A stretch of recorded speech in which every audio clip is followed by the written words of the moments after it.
Au Brésil, sur les flancs des collines de Recife, des dizaines de maisons englouties par la boue et des familles entières détruites. Les pluies torrentielles ont fait au moins 79 morts et 56 disparus depuis mercredi dernier. Des débordements de rivières et des coulées de boue ont tout emporté sur leur passage. La tempête a provoqué des glissements de terrain samedi matin, causant la mort de 19 personnes. Selon les dernières informations, 4000 personnes sont désormais sans abri et 533 ont dû être déplacées. Quelques 1200 secouristes et volontaires ont repris leurs recherches dimanche après une accalmie. Le répit ne sera pas de longue durée. De nouvelles précipitations sont attendues dans les prochaines heures. Des troupes du ministère de la Défense ont été déployées afin de porter assistance aux familles sinistrées.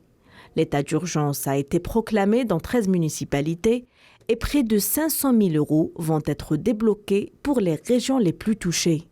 En une seule nuit, il a plu l'équivalent d'1 mois de précipitations. Les autorités n'arrivent pas à faire face. Un phénomène typique de cette période de l'année, provoqué par des zones de perturbations atmosphériques venant d'Afrique. Mais selon certains experts, cette tempête est directement liée au réchauffement climatique. La topographie des lieux et la présence de grands bidonvilles avec des habitations majoritairement construites illégalement dans des zones escarpées sont notamment des facteurs à risque. Un drame similaire est survenu l'an dernier à Petrópolis, dans l'état de Rio de Janeiro, où des pluies torrentielles et des coulées de boue avaient coûté la vie à 233 personnes.